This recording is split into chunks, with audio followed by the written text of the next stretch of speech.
Israel और Hamas के बीच 21वें दिन भी भीषण जंग जारी है। तेल अवीव पर हमास ने 100 से अधिक रॉकेट दागे। रिहायशी इलाकों को भी निशाना बनाया गया। उत्तरी गाजा पट्टी पर इजरायली सेना का भीषण हमला हुआ। कई इलाकों में आर्टिलरी से गोले दागे गए। हेलीकॉप्टर से भी हमास के लड़ाकों पर फायरिंग की गई। इजराइल के रीजन लेजियोन में पूरी रात होते रहे धमाके। हमास के रॉकेट हमले में कई रिहायशी इमारतों को नुकसान पहुंचा। कुछ लोगों के घायल होने की खबर। हमास और इजराइल के बीच जंग और तेज हो गई है। तिबेरियास इलाके से गाजा की तरफ दागी गई मिसाइल। गाजा में हमास के ठिकाने को निशाना बनाया गया। सेंट्रल इजराइल के कई शहरों में रॉकेट से हमला हुआ। हमले के बाद रिशॉन लेजियन और बैट याम में बज रहे सायरन। आयरन डोम ने कई रॉकेट्स को नष्ट किया। गाजा पट्टी से हमास ने दक्षिणी इजराइल पर रॉकेट दागे। अशदोद और एश्कलोन शहर को बनाया गया निशाना। हमले से रिहायशी इलाके में अफरा तफरी का माहौल। इजराइल के पेटा टिकवा शहर पर हमास का रॉकेट से हमला। कई बड़ी रिहायशी इमारतों को निशाना बनाया गया। हमले में कई इमारतों को भारी नुकसान। गाजा में हमास के ठिकानों पर इजरायली सेना का हमला हुआ। आईडीएफ ने हमास की सुरंगों को टारगेट किया। सुरंगों में मौजूद हमास के लड़ाकों की मौत का दावा। सुरंगों में छिपे हमास के लड़ाकों पर बड़े हमले की तैयारी में इजराइल। सोर्सेस के मुताबिक सुरंगों में नर्व गैस भरने की तैयारी कर रहा है आईडीएफ। गाजा पट्टी में 7 अक्टूबर को हुए हमले का सीसीटीवी फुटेज सामने आया। हमास के लड़ाके आम लोगों पर कर रहे अंधाधुंध फायरिंग। गोली लगने से कई लोग मारे गए थे। हमास के अल नासिर सलाह अल दीन ब्रिगेड की इजरायली सेना को धमकी।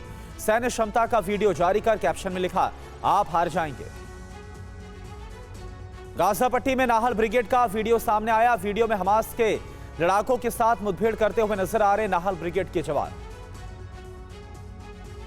गाजा में जमीनी हमले की तैयारी में जुटी इजरायली सेना। आईडीएफ जवानों ने गाजा बॉर्डर पर युद्धाभ्यास किया। घर में घुसकर दुश्मन को ढेर करने की ट्रेनिंग ली।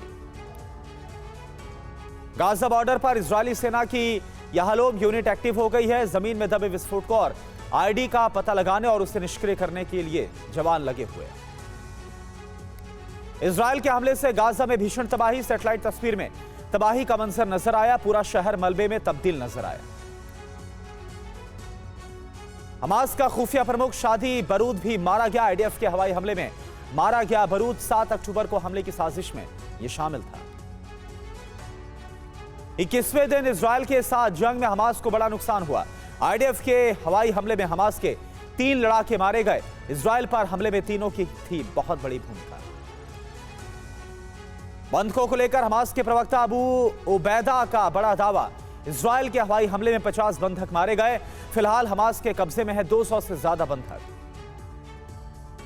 हमास इजराइल जंग में 7,000 से ज्यादा फिलिस्तीनियों की मौत। 18,000 से ज्यादा लोग घायल हो गए। मरने वालों में 2,913 बच्चे भी शामिल। इजराइल से जंग के बीच कताइब हिजबुल्लाह का बड़ा वादा। कहा, वर्षों तक जंग के लिए तैयार है। दुश्मन के खिलाफ चरण दर चरण आगे बढ़ेंगे। मॉस्को दौरे पर हमास के प्रतिनिधिमंडल ने रूसी विदेश मंत्री से मुलाकात की। इजराइल ने जताया कड़ा विरोध। कहा, आईसिस से भी खतरनाक है हमास। इजराइल के खिलाफ मोर्चा बनाने की तैयारी में ईरान। ईरानी विदेश मंत्री ने मॉस्को में लावरोव के प्रतिनिधियों से मुलाकात की। युद्ध के हालात पर चर्चा हुई है। जंग के बीच तेल अवीव में वॉर कैबिनेट की बैठक। पीएम नेतन्याहू ने सेना के बड़े अफसर के साथ बैठक की। युद्ध में आगे की रणनीति पर चर्चा हुई है। सऊदी अरब समेत 9 देशों ने गाजा पर इजराइल की कार्रवाई की निंदा की। काहिरा सम्मेलन के बाद संयुक्त बयान को जारी करके कहा, आत्मरक्षा के बहाने फिलिस्तीनियों के अधिकारों की उपेक्षा गलत है। बंधकों को लेकर राष्ट्रपति जो बाइडेन का ट्वीट लिखा, अमेरिकी बंधकों की रिहाई को लेकर 24 घंटे कोशिश जारी है। बंधक जब तक घर नहीं पहुंच जाते हम रुकेंगे नहीं।